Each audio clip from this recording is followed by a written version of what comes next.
Ladies and gentlemen, are we here, Frank Carsten, to bring you Johnny Magic's first top 8 individual draft in the last 20 years, and look at this.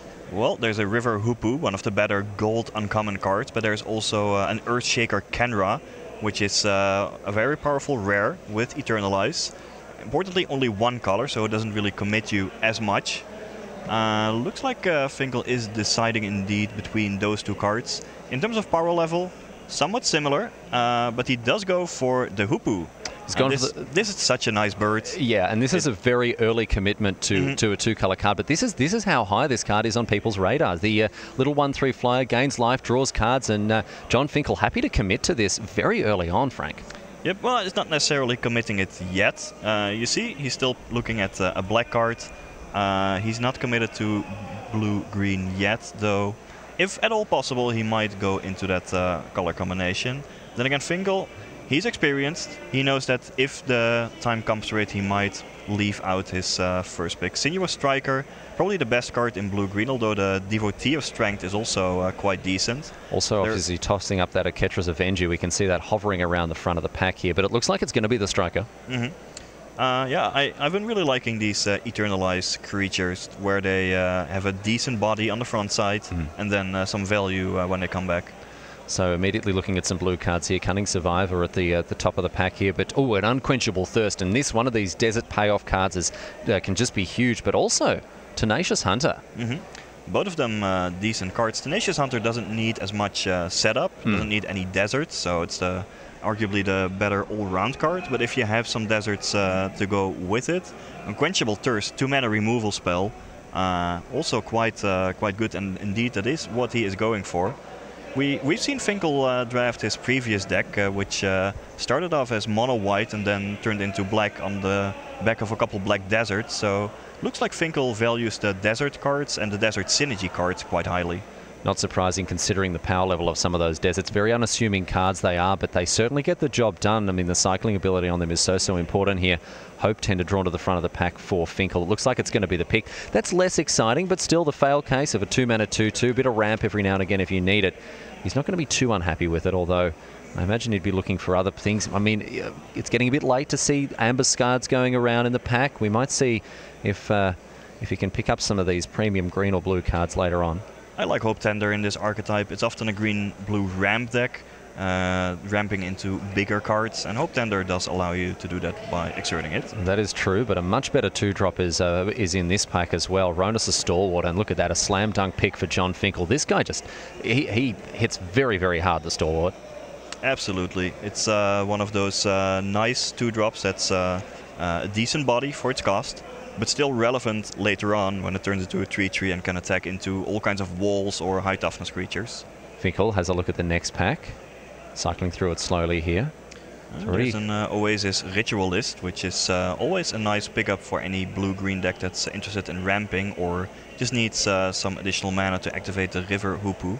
Also Supreme Will. Supreme Will, tossing up between these two cards. Supreme Will, such an excellent modal card that gives you options no matter what you're up against, and he has chosen to take it here, so it is basically 1/2 Mana Leak, 1/2 Impulse, and it's going to get you what you need. I've been really impressed with this card, making a bit of a splash and constructed as well, and yeah, a good spot to be in here, bit of interaction, bit of card draw. Speaking of which, strategic planning's up in the mix. Yeah, well, I was going to say options are always good with Supreme Will. Strategic planning also gives you some options and has the possibility of perhaps dumping an Eternalized creature into the graveyard like a Sinuous Striker.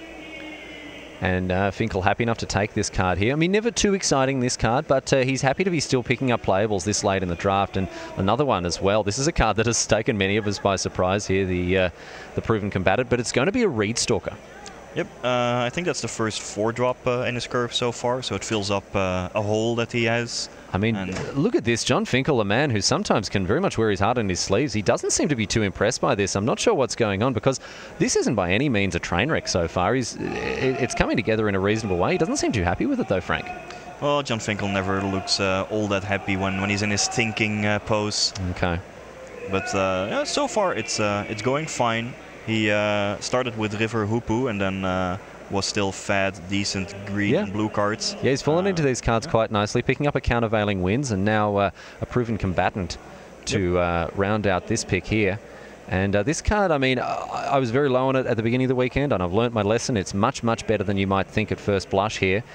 Just giving you that extra option in the late game, and often trading off against X1s.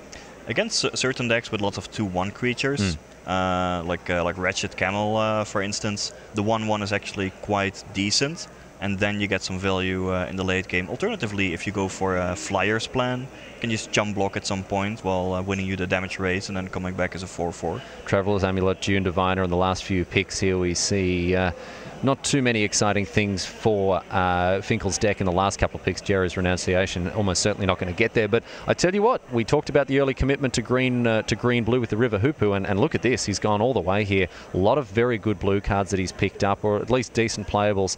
He'll be looking to consolidate some of those green picks moving into Pack 2.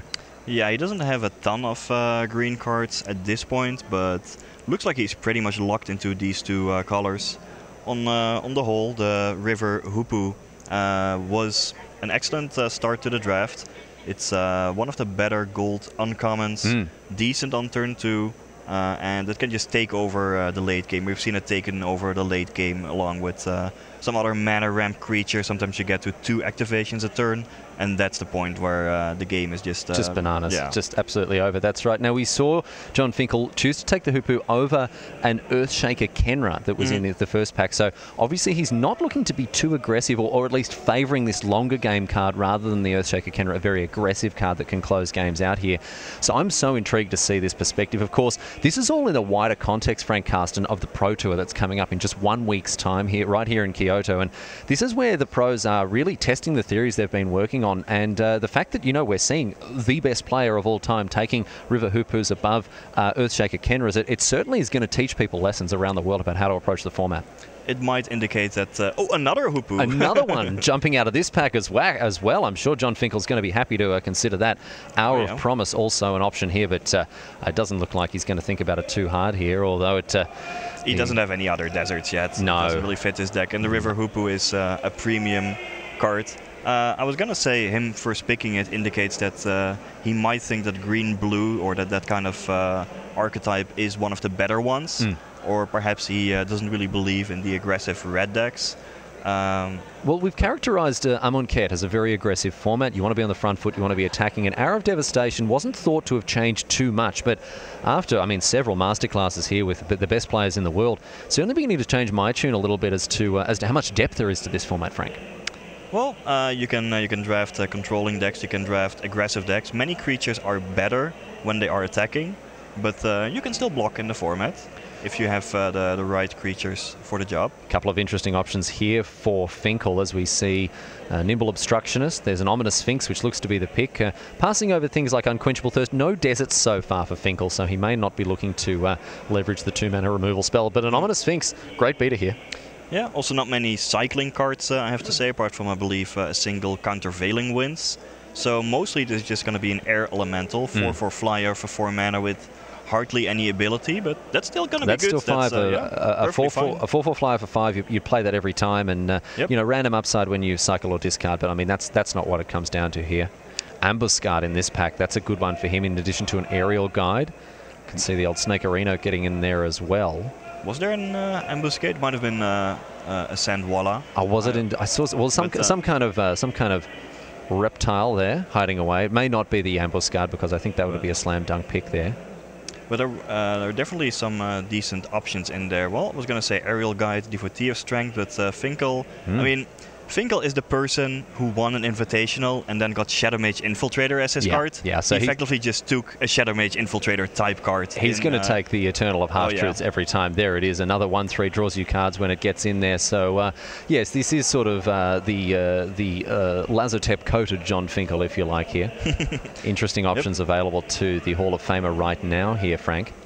It's Ramanup Excavator. Yep. Could be really good if you compare it with some of the uncommon sacrifice deserts, but so far Finkel has no deserts yet, I believe. Well, he's going to take it. A pretty high upside on this card, as you say, especially if you're going to snag some of those sacrifice deserts, or even in Evolving Wilds, you can just get an insane amount of value out of a card like that. But, as a 3-mana 2/3, it's not exciting anyone, so he'll be looking for ways to leverage that card and its ability here. Sidewinder Naga an option for Finkel here, in addition to another Avon Reedstalker. And that's another desert payoff card, but no deserts right forthcoming. Now, yeah, he will have to pick up some deserts to make good use of those cards, as well as the unquenchable thirst that he took in the first pack. I mean, even without any desert, 3/2 for 3 mana, that's fine. It's not spectacular, but it's playable. It gets the job done. Head in hands once again, the old Finkel trademark here. Yeah, as he just looks him, at the next pack. Just him concentrating and thinking. Well, there are some deserts. And a big rampaging hippo as well. Ipnu Rivulet there. Bring it back every turn with the old excavator and mill them out. No, we're much more interested in the cycling, desert for sure. Yeah, on the whole, those cards are still slightly better. They're just so good. Because in general, the Ipnu Rivulet ability of milling 4 cards.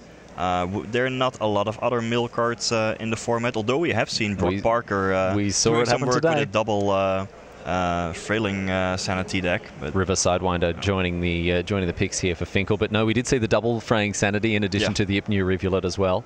Ipnu Rivulet randomly hosing BBD and his approach of the Second Sun deck earlier as well today. Oh, right, We've seen all sorts of silly buggers being played with this card today. But the Striped Riverwind is a nice one, obviously cycling early on or putting down a very big and hard to deal with threat. But another desert. I think Finkel will be happy to pick that one up. Yeah, for sure. It's exactly what he needed. Turns on his Desert Matters cards. It also helps with his Ominous Sphinx to enable that cycling trigger. Random upside with the Excavator as well. And I think Finkel at this stage is not running too short on playables. And Frank, we've touched upon this. When you are good, when you're at a decent level with the playables you picked up so far, you really want to snag those deserts nice and early. Yep. So here are some random creatures. He goes for the Seer of the Last Tomorrow. It's a 1/4, but it's a fine defensive card, especially when you're playing against an aggressive deck with, say, lots of 3/1s. Second one available for him here, but it looks like the Wall of the Godfarers. This is a card that has really risen. Its stocks have really gone up and up, as we've seen just what a resilient card it can be. A 0/4 block is in a very good spot, and there are enough deserts flying around that you can ping your opponent to do the old Lobber Crew trick here and there. That's a very late aerial guide. Also very late Spellweaver Eternal. Blue seems to be open on this table. Yeah, look at this, a riddle form as well. Not that Finkel's set up to take too much advantage of it, but this is a very good sign for Finkel here. The fact that we've got blue cards going around the table like this, he's going to be happy about this. He just doesn't have enough cards to trigger riddle form, so he takes the Traveler's Amulet to potentially allow some splashes in case he gets a bomb in. And a countervailing winds to round things out here. So Finkel with the closest approximation of a smile I think you could really imagine to be on this man's face here after a pack 2 that Frank Carsten, I have to say, treated him pretty kindly. Yes, indeed it did. If I look at Finkel's deck right now, it looks decent. Has a lot of strong cards, some desert synergies. One thing that he might be missing a little bit is win conditions. He has lots of more defensive cards like walls, river hoopus as well. You know, high toughness, and he has card draw in river hoopu. So he is hoping for the game to go long. Get some activations in there, draw cards, but if you go for a long game, you'd better have some win conditions in your deck and some removal spells for opposing bombs. Now he does have Unquenchable Thirst as well as Supreme Will as pseudo removal. It can counter a bomb, so that's a start, but he would like to get some more. Not that green-blue is known for its removal spells. No, it's not flush with them, and seeing as he didn't pick up a single ambuscade throughout that entire Hour of Devastation draft, his options for Amonkhet, the Amonkhet pack really have thinned out a bit. But Frank, you've already sort of jumped ahead here with a question that I wanted to ask you about what really is on the top of Finkel's priority list heading into this final pack. You've already mentioned that a lack of bombs, a lack of removal, but is this all that he's really looking for in the last pack? Looks like it to me.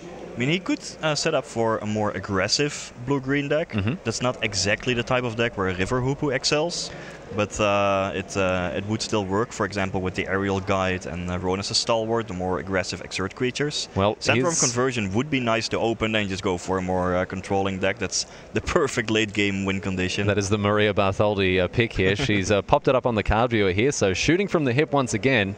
Let's see if we can find something special. Oh, unfortunately not. It is instead Temet, the Vizier of Naktamun here, which is not going to fit. And we see another blue-white card here in this pack in the form of Aven Windguide. Yeah, Temet and also the Aven Windguide are good cards, but they would require splashes. Now, Finkel's thinking about final rewards. So, Frank, you talked about the fact that he's looking for removal. And look at this, on the splash ski. Yep. He's going for the final reward. That seems to really ring true with what you were saying about Finkel's priorities here. Yeah, it would fit a hole in his deck, because green-blue not exactly known for its prowess at removing creatures. And yeah, Finkel, if let's say he would face a god or some other bomb, even a River Hoopoe wouldn't save him, but a River Hoopoe that draws into a final reward, that will do it. That gets the job done. And splashing in this deck, I mean, we've already seen that he's got a Traveler's Amulet. Might pick up an Evolving Wilds or something like that. And we see now, well, look at this, getting into the black cards in a major way here.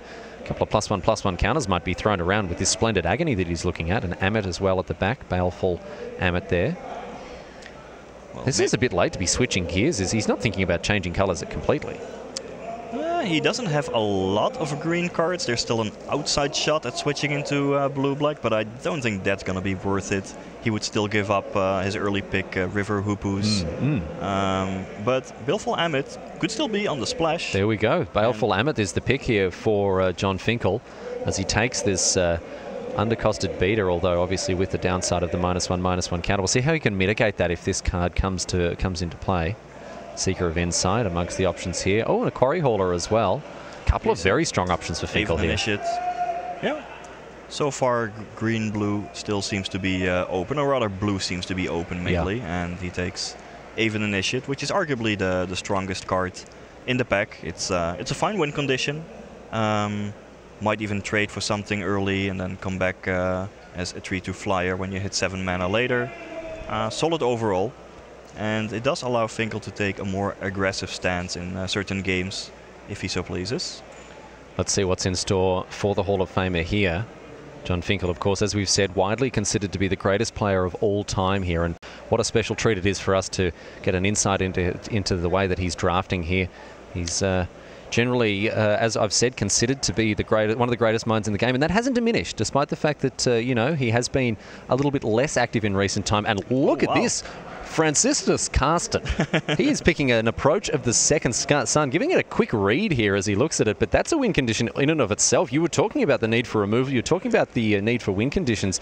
Johnny Finkel is going very, very deep here with fulfilling both of these needs. Yeah, this'll do. There was also a Colossopede in the pack, but it looks like he favors this card. And you know, when you combine it with other cards like Strategic Planning, River Hoopoe, it's not going to take 7 turns. Might just be 2 or 3 turns before you can cast it again. Overlooking the Painted Bluffs in the pack there in order to take a greater Sandworm, John Finkel is going to have to find something, however, on the splash here. Traveler's Amulet, not enough for the double splash. What else is he looking for here?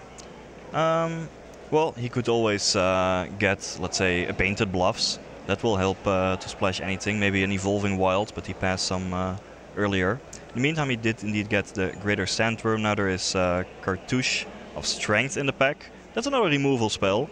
Always good. One of the better green commons in Amonkhet, and still fits his deck. Had a good long look at that Luxor River Shrine, perhaps trying to remember exactly what it does. But Cartouche of Strength, a great pickup here. We talked about removal. I mean, this card, it's just bonkers, really. We talk about Hunt the Weak as being a pretty decent green removal spell, and this just takes it to the next level. It has gotten a little worse since there's only 1 pack of Trials anymore, but still very solid. Card's still insane. It's still really, really good here. And this is another way for him to fix his mana here. Have a look at this guy. Shafet Monitor. Yeah, that fits his deck quite well.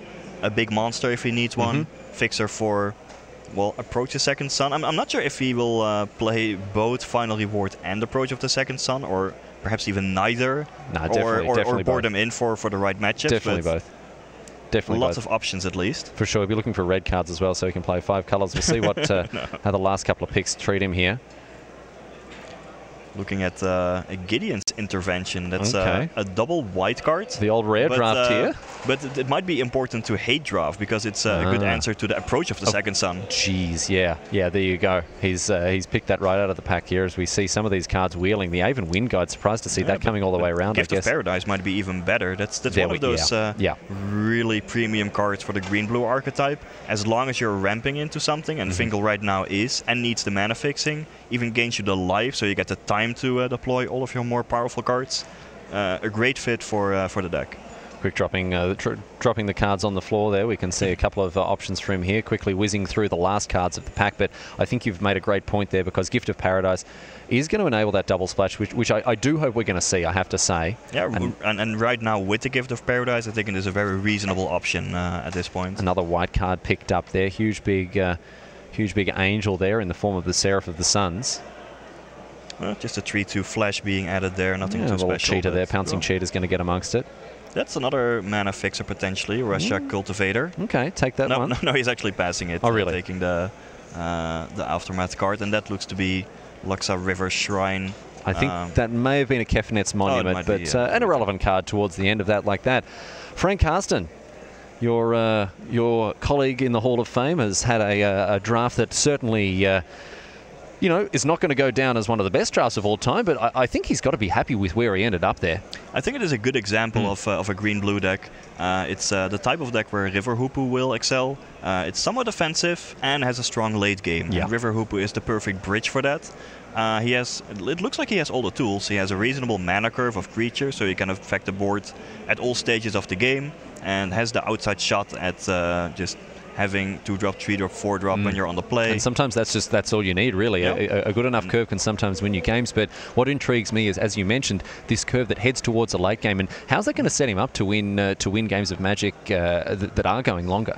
Well, quite well. I mean, it depends on how he builds the deck exactly, but any defensive creatures that will block or perhaps trade early on, then eventually he gets to play some kind of removal, like the Cartouche of Strength, or perhaps Final Reward, Unquenchable Thirst to deal with whatever bomb the opponent has. Keep drawing cards, with the River Hoopoes, maybe a strategic planning in there, some cycling action going on, tossing out your deserts. And then, he could just easily win the game with something like an Avon Initiate and an Ominous Sphinx. Yeah. Once he gets the board locked up with something like a wall of Forgotten Pharaohs and some other big green monsters. Or indeed win with perhaps Sandworms, Approach of the Second Sun. All sorts of options available to him here. So it's the type of green-blue deck that has all the tools that you need in such a deck. It can ramp into powerful stuff, a decent early game, strong card quality overall, and a mana base that seems solid enough to consistently play all of your cards. So for me, it ticks all the boxes. Well, we've seen him pull together this deck out of thin air, really, especially after that unimpressive first pack. John Finkel would have to be happy with where he landed. As we mentioned, a draft that I really think showed some of the depths, some of the different intricacies of this format, and I'm really very excited to see how things pan out. We've got another draft to bring you, of course. The players are going to sit down and build their decks, and in the meantime, we're going to bring you a draft from one of the other players at the table. If I'm not mistaken, it is going to be Martin Muller, the Danish superstar. This guy's had an absolute tear this weekend, and of course we're all hoping that it continues for him throughout the top 8. So stick around, my friends, because on the other side of this we'll be back with another draft brought to you by BDM and Marshall Sutcliffe. Looking forward to your company then. Don't go away. We'll see you back here at GP Kyoto very soon.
Hello, welcome back to the booth. Brian David Marshall Sutcliffe. We got another draft to watch. I don't know that we can top the excitement of double Hoopu. We may have made a difference here today. Wow. Double Hoopu, harsh. How does that feel? That, by the way, was the most Finkel-y deck I've ever seen Finkel draft. But curious to see how that plays out. But he was actually sitting next to Martin Muller. Martin Muller was on John Finkel's left. Okay. So that's the second time that's happened today. In the last draft where we watched John draft, we saw him passing to Martin. Yeah, I was over in the feature match area, and I was watching kind of a combination of like Huey, who was the next person over from Martin, and then the next player was Pascal. So I kind of have an idea what happened in between, but I'm really curious to see what Martin did, as I haven't really seen much of his well, draft. we do know John opened up on a really interesting pick, so let's see how things played out when he was passing to Martin Muller. As well, rounding out our There, top you eight, so look at some Martin local Muller, of boys course, here the World Magic Cup representing. champion from Denmark. And he is looking at his opening pack. He's got a Manticore Eternal and a Desert Hold. Yeah, Desert Hold looks like the best card out of the pack, just at least at first blush here.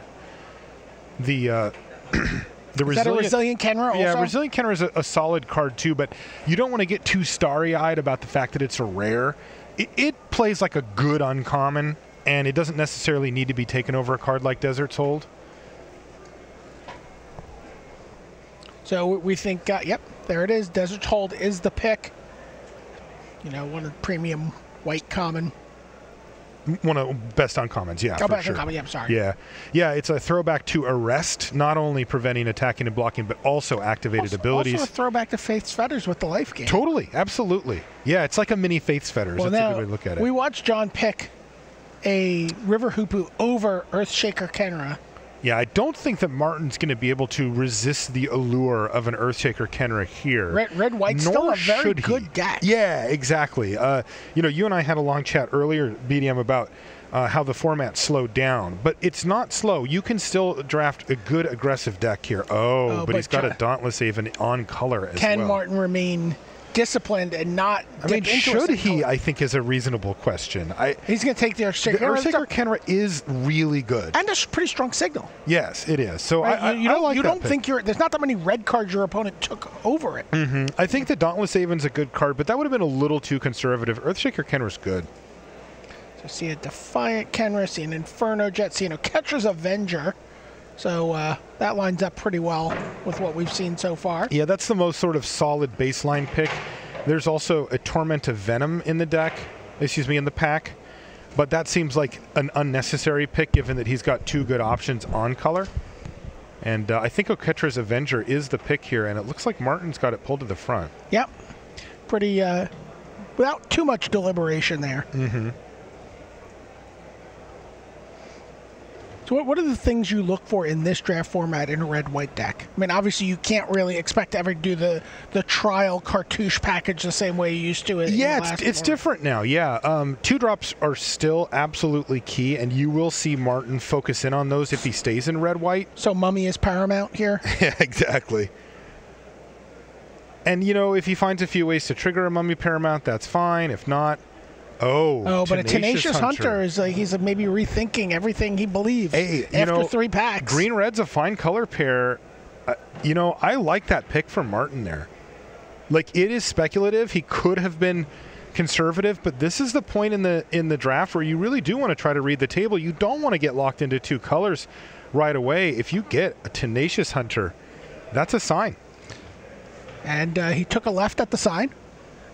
And we'll see where it goes from here. There's a Aven of Enduring Hope. Fine card. Also, green-white, a very good 2-color combo. And if he ends up in green-white, he may be able to splash a little bit of red, in which there's quite a few cards that you'd like to splash. The other green card in there, a Dune Diviner? I couldn't quite see it.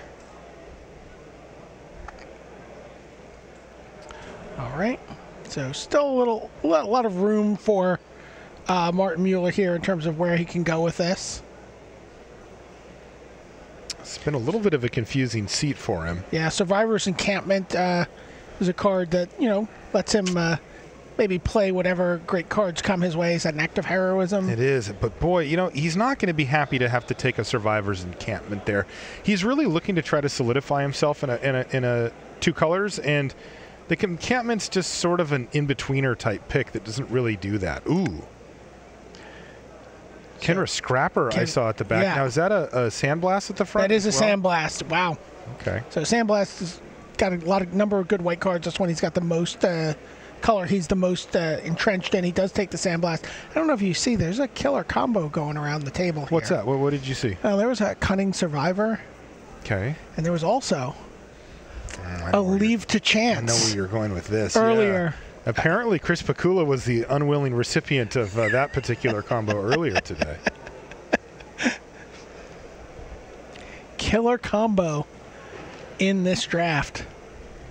Did he take a Steadfast Sentinel there? Looked like he did, yeah. Kind of boring. Yeah. Not a great card, but he is at least sticking in white. And, one of the things that he's accomplishing here is he's doing what we call cutting white. He's making sure that he's the white, the player drafting white here, and that, Huey on his left doesn't just jump in.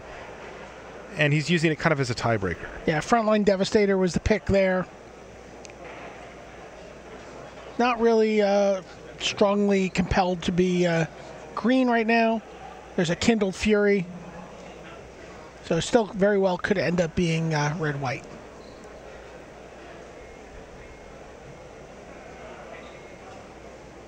Inferno Jet came back around the table. There's also a Defiant Kenner in the pack. There's also a Feral Prowler. Mm-hmm. Did he take the Inferno Jet? Yeah, there? and that's the most powerful option. I like that pick from Martin. Gets a Steadfast Sentinel. Sure. 2 black cards that are both pretty playable. The Lurching Ruppy, not spectacular, but it does its job. Look at this. Crash through. Wow. I mean, that's fine, but I wasn't You're looking talking about at the that. Kenra Eternal that's going to get to somebody last pick? Yeah, somebody is William Huey Jensen. So if you're taking, you think, if you know how to read a table, we don't know that William Jensen knows I know what he. I know he knows how to read a table, and I know exactly what colors he is too. Wow. I'll tell you one thing. He definitely has a Kenra Eternal in his. There was also a Scrounger Souls that went, with that Lurching Rot Beast in the last pack with the 2 cards left. Mm-hmm. Wow. So that Tenacious Hunter, sort of an outlier in how the packs played out. Not a lot of green. Yeah, like you said, he him. took a left onto Tenacious Hunter Avenue and then quickly U-turned right back out of it. It's really the only green card in his pile. Yeah, and John, of course, we know took a River Hoopoe and some other green cards along the way. How do you like how this is looking as a deck early on? Coming out of pack 1, how are you feeling right now if you're drafting this deck? Super reasonable start. Nothing exciting here. He doesn't have any bombs. He's a little light on removal, but he's on a fine color pair, and he's got, I think, a solid position as far as thinking.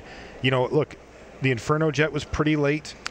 Right? I mean, that doesn't come around, that late very often. So I think he feels like he's in a reasonable spot. Nothing exciting. And 2 kind of finishers for his deck, the Earthshaker Kenra and the Inferno Jet. That's right. Yeah, and those go really well in these aggressive decks. So let's see what happens in this pack. This is the pack that really should solidify Martin into red-white, and then he should expect to get pretty good cards out of the last one. There's a Puncturing Blow right to the front.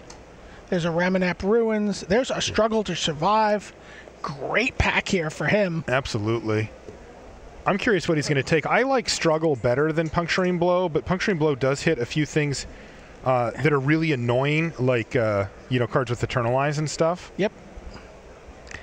But Struggle is can murder a Sifter Worm. That's right. Yeah, Struggle, it just scales well with the game, in the sense that it tends to kill the things that you want to kill at the time that you want to kill it, and it's at instant speed, only 3 mana.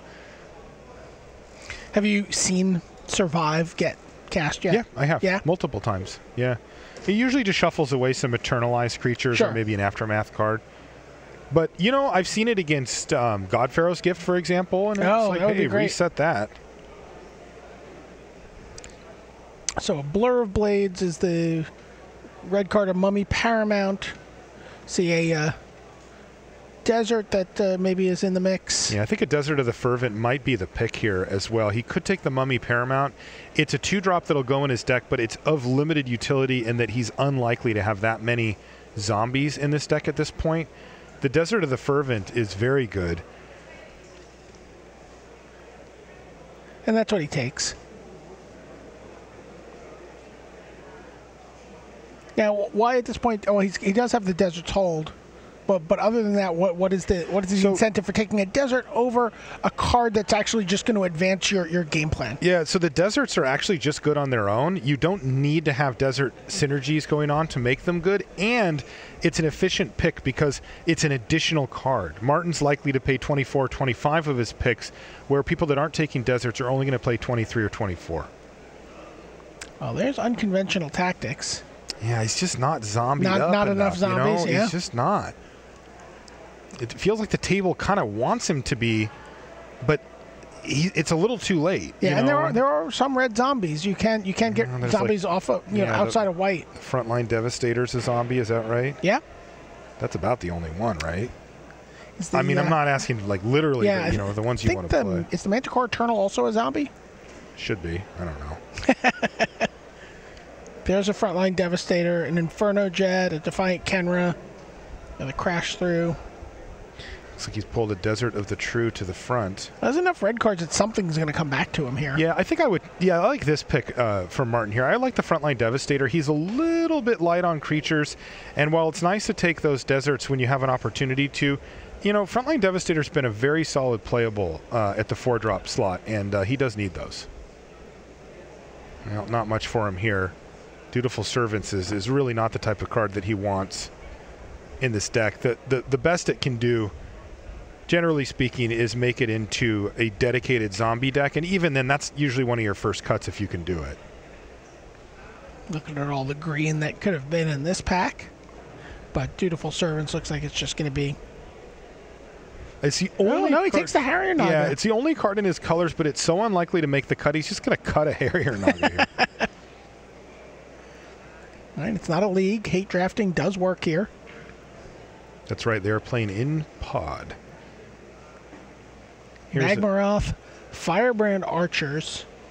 Yeah, there's also and another a Sandblast. So wow. Interesting decision point here for Martin. It's really just a curve consideration. Well, he has considered his 4-drop slot and found it wanting. Yeah. Takes the Magmaroth. Well, Magmaroth's also just the most rawly powerful card out of the pack, and so it makes sense for him to take it. So another Frontline Devastator. Yeah, now he's getting a little clogged up at the 4.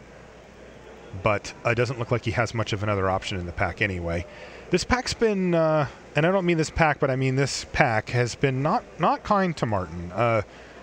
This hasn't exactly gone the way that he envisioned, though the good news is that he's more likely to have the 3rd pack reward him than this one, as he knows that the first pack went pretty well. So you see a Granitic Titan, a Kindled Fury. He's got the Kindled Fury up towards the front. There's also a Defiant Kenra. Again, now he's starting to think about lowering his curve with so many 4s. I think he wants the Defiant Kenra here.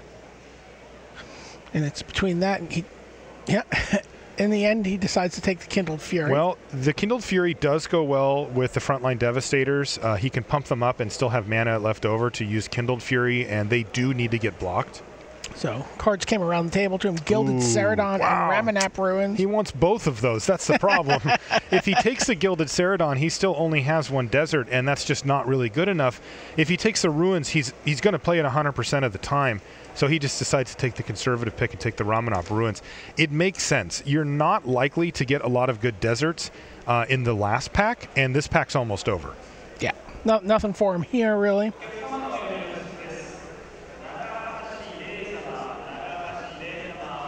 Maybe a Traveler's Amulet here. No, he's got the Graven Abomination. Takes that. Moves his curve down a scooch. Yeah. Oh, look at this.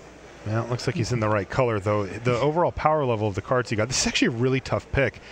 Yeah, the Defiant Kenra is really unimpressive, but he does need 2s. He ended up taking Chandra's Defeat there, which is just a killer sideboard card, yeah. But it's a great one. I mean, it's probably, you bring it out of the board, and it automatically becomes like your 2nd or 3rd best card in your whole deck. Right. What was the last? It looked like he might have gotten a desert with that last pick. But, okay. So how are you feeling? This was not great. Kind of not a very a great set of cards coming out of here for him. The Magmaroth is kind of the highlight here. Yeah, and my guess is that Martin correctly moved into this color pair and wasn't wrong about it. It's just the packs didn't really go his way. It didn't really feel like he was getting cut. It just felt like there just weren't, a lot of the great red cards open, the open fires and that kind of thing. He just didn't have an option on those. Struggle to Survive, actually, probably the highlight out of the pack for him. Definitely. I think it's the best card in his deck, probably. Yeah. But, boy, he's actually kind of clogged up here at 4 right now. He is. And he really, he didn't want those Defiant Kenras, and I can understand that. It's not a great card, but he does need to attend to his curve here. The good news is, remember how good Red White it was in Amonkhet? Well, this last pack is Amonkhet, so... John Finkel has opened, when we watched him draft, on River Hoopu in his 2 packs, unlikely to be taking anything with red or white in it, and its casting cost. Yeah. John has adapted to the new format quickly, let's say. Embraced the new gods. Indeed. There you get a good look at the Thorned Moloch. Yeah, like 3 frontline Devastators, 1 Magmaroth, 1 Aven of Enduring Hope. What are you looking for now going into this pack 3? What's your, obviously you want to bomb, but what's your just like meat and potatoes that you're looking to get at the table? Obviously, everyone's always looking for a Glory Bringer. I just want to find a Glory Bringer. Yeah, well, that's... I'm a simple man. Just give me that rare. Give me that old GB. Cards like Magma Spray, of course, come to mind. Cards like there's a Binding Mummy. That's a fine pickup. Ugh, yeah. Binding Mummy, Cartouche of Zeal. I mean, I said I would take a Binding Mummy, but now that I'm picking it, I'm really not that happy about it, to be honest. Desert Ceradon. Does that count as a desert in your graveyard? We'll have a talk about that later. Yeah, Cartouche of Zeal, not super exciting here. But that's the pick he makes, passes the Binding Mummy. I kind of like Binding Mummy here. Those frontline Devastators are zombies. Mm-hmm. You do have a little bit of synergy here. Yeah, they're like the new Sparring Mummy. Better than ever. All right. So there's a Entangler. There's a Spearmaster. There's a Vizier of Deferment. Yeah, normally I really like Vizier of Deferment, but here I think it's going to have to be a curve pick, and I would actually have that third on my list. I would take Nefkrop Entangler first, and then I would take the Spearmaster over the Vizier. He needs power on the battlefield in the first, in turns 2 and 3. That's his primary focus right now, and that's why you see him taking that Nefkrop Entangler. Yeah, Nefkrop Entangler really, Kindled Fury works really well with that card. Yes, absolutely. Getting up to 4 power, first striking. Pretty good in combat. Yeah, you even get that trample in there too.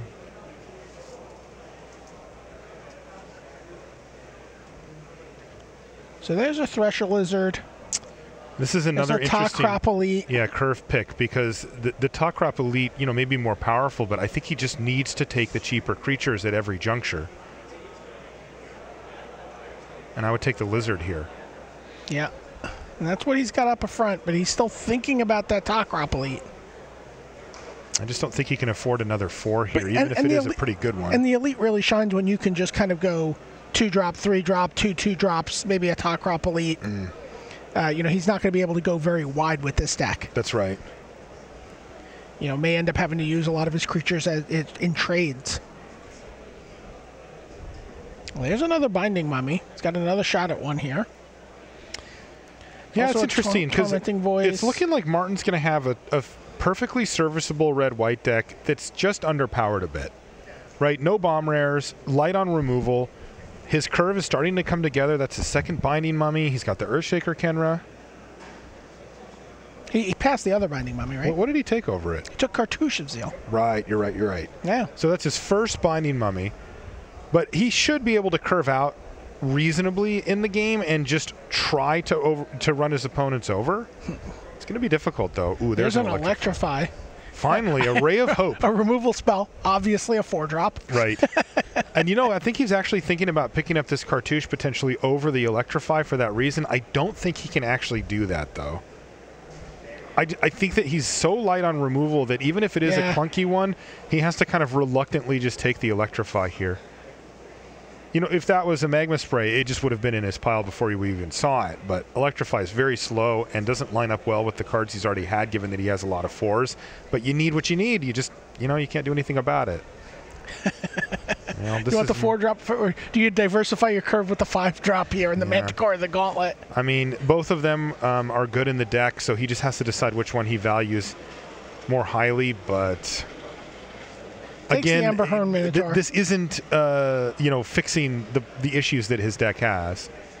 Again, I think his deck is perfectly serviceable. It's just a little light on overall power. You're not looking for a 2-1 here, though. What do you mean? In this draft. This is not like a, a Oh, I thought you meant a creature that was a 2. No. I was like, I think he'll actually take a 2-1 just fine. You're right, though. Yeah. True Heart 3-0 or bust here. Although there's a Nimbleblade Kenra there, is a 2-drop, but I guess, it doesn't have a ton of stuff to prowess trigger it either. It's just so bad. Yeah. Takes a True Heart Twins. Martin did lock up Platinum here. Yeah. With his top 8. Yeah. I think he locked it up even without a top 8, but it was it locks it up going before he gets the Pro Tour, which is huge for him. Yep. There is a Sparring Mummy. Yeah, but aforementioned. But he took a Pathmaker Initiate, which is a really nice pickup for him. It's 2 mana. Told you he wanted a 2-1. Yes. Well, no, you said he didn't. I said you said he did. Okay. Yeah. Don't steal my thunder here, man. Desert Ceradon. It's a fine pickup here. He's unlikely to ever cast it, but if it does make the cut, sure. Yeah, it gives him something to do with his mana. I mean, and it's very, very likely, it gets to turn 5, he's played a 4-drop. He'll probably have another 4-drop. Get something there. He wheeled the Ret Crop Spearmaster. That's great news for Martin. Great pickup for him. This is the type of cards that he wants. Looking at the Jira's Resolve. Yeah, it's a fine trick, but, it's not one of the premium pseudo-removal ones. spell for him. Yeah, I mean, if he had another Ret Crop Spearmaster, it would be. This is not going to make the cut. He can just take any card he wants out of there. I thought about cutting that Spidery Grasp from Huey's Hall of Fame Grasp, but decides not to do that. Yeah, a Hyena Pack, really not what he wants, as we mentioned earlier. The 4-drop in the 4-drop hierarchy. That's another desert there at the end. Yeah, in the 4-drop hierarchy, the Hyena Pack is very, very low on the totem pole. Yeah. It's also unlikely to actually make the cut.